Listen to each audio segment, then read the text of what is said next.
Okay, so just a quick tutorial video here because a few people have asked how we may be able to convert one of the multiple choice quizzes into a Google form in which we can get instant data on a class or an individual. So the first thing we need to do is go to Google Forms, as you're probably familiar with the main screen. We want to go to blank quiz. Now I've already snipped 3 questions from a Corbett, not a Corbett, sorry, a diagnostic questions section on ratio, so they're ready to go. So I'm going to call this quiz ratio, and obviously it's only going to have 3 questions in. Now if you click at the top left, you'll change the name of the quiz as well, so we want to call the quiz ratio as well. There we go. So that's the title that the learners or the people doing the quiz will see. This is the title that I will see when I save it as a folder or in a folder or a file. Now I'm going to move this to a folder, which is my Google Forms quizzes, just there for now, just so it's in a more useful location. Now, the first thing you want to do before you start to create the form is go to this section here and just untick the part that's for your organisation if you're signed in as your organisation. And then you may want to go to quizzes at the end, the last option, and remove the correct answers. This means that the learners can't see the correct answer when they submit, because you might want to give them another chance to submit it once you've done some teaching perhaps. So by showing them correct answers, it might do away with an essential part of your lesson at the end. Okay, so that's saved at the moment. So all I need to do now is I'm going to do question 1. So question 1, rather than typing it in, I've already got the question. So the question, I'm just going to upload it by browsing, and you should be able to see, hopefully, if I just go to my, where is it? It's a Twitter tutorial, and I'm going to do question 1. And this is a question I've just used the snipping tool. So you can see there, really nice and clear. I can make it bigger or smaller. I'm going to make it a little bit bigger because most of my students will be viewing this on the phones, no doubt. And all we need is 4 options. So we'll have option A, then we can have option B, and you can see it's auto completing those. So at the moment, I've got the 4 options. So let's just have a quick look at the question. So we're saying that 2 people share some money. 1 person has 4/5 of the money. What's the ratio of one to the other? So that's going to be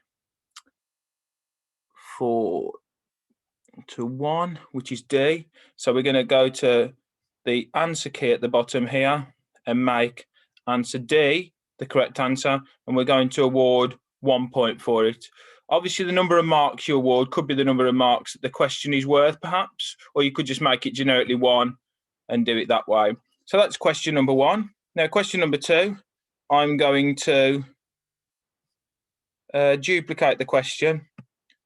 And now instead of this question here, I'm going to click outside. If you click on it, you can't get the 3 dots at the side, which I need. So you click out of it, and then on the 3 dots, click there, and then click remove, because I don't want that question.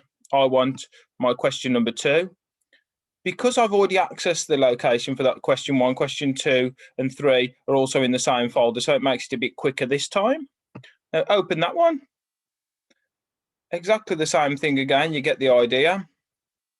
So let's make that a little bit bigger. Obviously, you have to be careful this time because it's not going to be the same answer. So we must make sure that the answer key is changed a little bit. So 5 to 35, so that's going to be 1 to 7, obviously, which is answer D again, incidentally. So I don't need to change that. Look, it was answer D before, so click done. And that's obviously going to be the the second question there, and then we'll do the third question. So duplicate again. We want to get rid of the actual question because we don't know what question 3 is going to bring us just yet. So let's have a quick look and browse to question number 3 now and bring that in. And again, the question is nice and big there, nice and clear to see. And then American football team won those, so it's they won a 6, so it's going to be 1 to 5, which is D again, funnily enough. So we'll leave it at D. You can see it's already D this time, so I don't need to worry about that. Okay, so for my short quiz of 3 questions, that's now complete. Now, a few things that I probably need to go back and do now. Now I've got the questions in place. I need to make each one of these questions as required so people can't accidentally remove them. I could have done that as I was going along, but I think it's more of a point if I tell you about it now. So if I'd have duplicated these, it would have duplicated the required section as well. And now I'm comfortable about the order of these questions, let's say. So I'm going to start to make them question 1, 2, and 3. Okay, so I might not have done that straight away. I might have made a decision on that I was going to do that later. So I didn't name them to start with.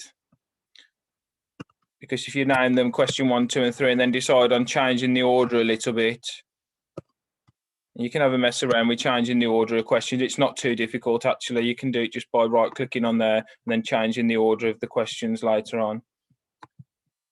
Okay, so that's my 3 questions now.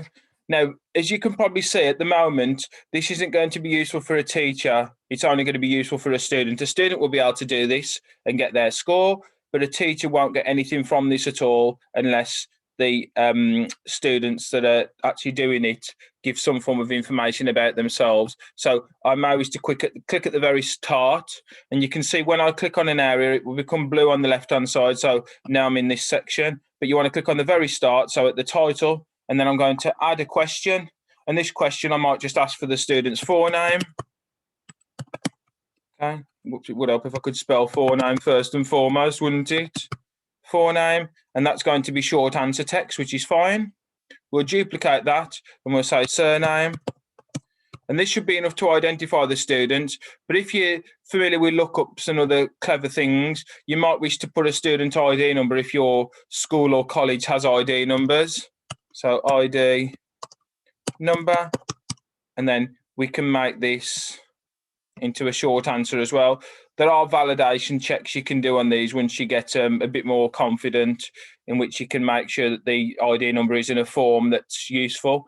Okay, so for all intents and purposes now, this is pretty much finished. Now let's just have a look at what this looks like from a student's point of view. So if we click on the eyeball, we can actually view it as a student. So let's put some bogus data in here now. So Dennis.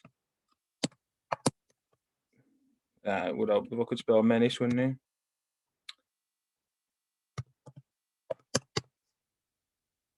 Okay, ID number. Let's just put some bogus data in there. We'll just answer. I'll just answer these randomly. I think the answer was D to all of them, but let's just answer them randomly. Pretend that we're just guessing it randomly. Now, if I click submit, the student can then view the score. So my student can see that they got 1 out of 3. So they see that instantly. As soon as they finish, it's instant. Now, it looks for some reason. Oh, yes, yeah, that's correct. Yeah, it tells me that I got the certain questions wrong, but it doesn't tell me what the right answer is in that circumstance. So that's brilliant from a student's point of view. That student now knows the score that they got. But let's come back and let's look back at what the teacher sees. So the teacher now can see that there's one response. That one response is a summary now. Look, we can see for that particular test, I can see that the frequently challenging questions for this class were question 1 and 3. That's not just for one student, that's for my whole class. So if I'd done this for 20 students, these frequently missed questions would be for the 20 students. I can see at a glance which students, which questions cause problems here as well. And I can also find out the range and the median for the scores as well, which is obviously quite useful. If I want to see individuals' responses, I can do that by clicking on the individual. And then I can see individual feedback there. Okay, and I can also view a question by question result based on how many people have done that particular question. Okay, so just to conclude, once I've given this to the class and they've all submitted, and I can see in real time when they have submitted, because when I click on the summary section here, it will populate this part here with the students' names as and when they complete the questions. Okay, you can also do it as a spreadsheet view by clicking on the spreadsheet icon. But also, I know I've gone out of there, but it won't really make much difference. But also, within a few seconds of all the students in the class finishing this particular form, I will be able to give whole class feedback. And if I do it at the start of my lesson, perhaps I can use it to inform my entire lesson, which is something that I do quite often, I must admit. So hopefully you found that quite useful. If you have, please let me know. And if you think you might need some more help on it, please let me know that as well. I can always help. Thank you for listening. Bye.